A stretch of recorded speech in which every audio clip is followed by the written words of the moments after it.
একটি দেশ কতটা শক্তিশালী তা বেশিরভাগ ক্ষেত্রেই নির্ভর করে ওই দেশের কাছে কত শক্তিশালী যুদ্ধবিমান আছে তার উপর। বর্তমানে বেশিরভাগ যুদ্ধই হয় আকাশের মাধ্যমে, তাই উন্নত যুদ্ধবিমান শক্তিশালী দেশের জন্য অপরিহার্য। আজকে আমরা আলোচনা করব পৃথিবীর সবচেয়ে 5টি শক্তিশালী যুদ্ধবিমান নিয়ে। পঞ্চম অবস্থানে আছে ইউরোপের তৈরি টাইফন। ইউরোপের 4টি দেশ মিলে এই যুদ্ধবিমান তৈরি করে। চতুর্থ প্রজন্মের এই যুদ্ধবিমান আছে শুধু ইউরোপের কয়েকটি দেশের কাছেই।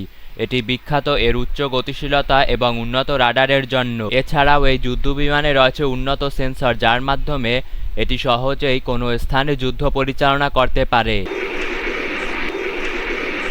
চতুর্থ অবস্থানে রয়েছে চায়নার নির্মিত জে-20 মাইটি ড্রাগন। এটি একটি পঞ্চম প্রজন্মের যুদ্ধবিমান যা আকাশে ওড়ে 2011 সালে। বর্তমানে চায়নার কাছে 300টি যুদ্ধবিমান রয়েছে এই ধরনের। এটিতে 2টি ইঞ্জিন ব্যবহার করা হয়েছে। এটি শব্দের চেয়ে দ্বিগুণ গতিতে আকাশে উড়তে পারে। তৃতীয় অবস্থানে আছে F-35 লাইটনিং II। মূলত এটি একটি পঞ্চম প্রজন্মের যুদ্ধবিমান যা যুক্তরাষ্ট্র দ্বারা নির্মিত হয়। এতে আছে উন্নত স্টেল টেকনোলজি, যার ফলে এটি রাডারকে অতি সহজেই ফাঁকি দিতে পারে। 2006 সালে এটি নির্মিত হয়। এটি শব্দের চেয়ে 1.6 গুণ বেগে উঠতে পারে। ইরান আমেরিকা যুদ্ধে এই যুদ্ধবিমানটি ভূপাতিত হয়েছে। এর 3টি ভার্সন রয়েছে, আর এই ভার্সনগুলো হলো A, B, C। যুক্তরাষ্ট্র ছাড়াও 15টি দেশের কাছে এই যুদ্ধবিমান রয়েছে। ভার্টিক্যাল ল্যান্ডিংয়ের জন্য রয়েছে F-35B।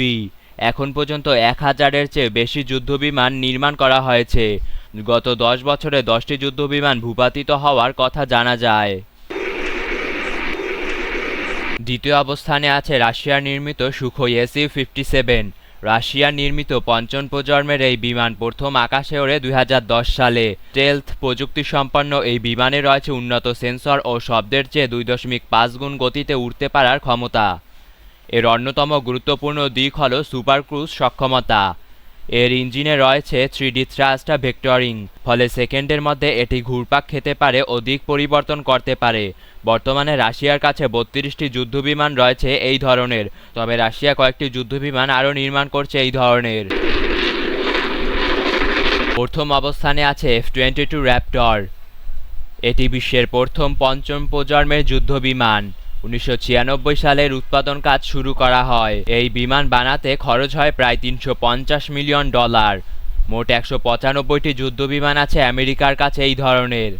এর প্রধান আকর্ষণ হল স্টেলথ টেকনোলজি। এই বিমানের গায়ে বিশেষ ধরনের কোডিং করা হয়, ফলে রাডারে সহজে ধরা পড়ে না।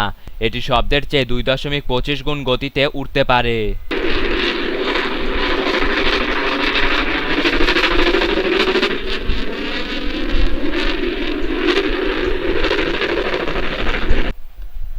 এখন পর্যন্ত F-22 র্যাপটর ও রাশিয়ার নির্মিত সুখোই Su-57 কোনো যুদ্ধে সরাসরি অংশগ্রহণ করেনি, ফলে কোনটি অধিক শক্তিশালী তা বলা মুশকিল। মূলত এই দুইটি বিখ্যাত তাদের স্টেলথ টেকনোলজি ও সুপারসনিক গতির মাধ্যমে। দ্বিতীয় বিশ্বযুদ্ধে হিটলার প্রায় ইউরোপকে পুরো দখল করে নিয়েছিল। হিটলার কিভাবে এটি করেছিল তা জানতে আমার এই ভিডিওটি দেখতে পারেন।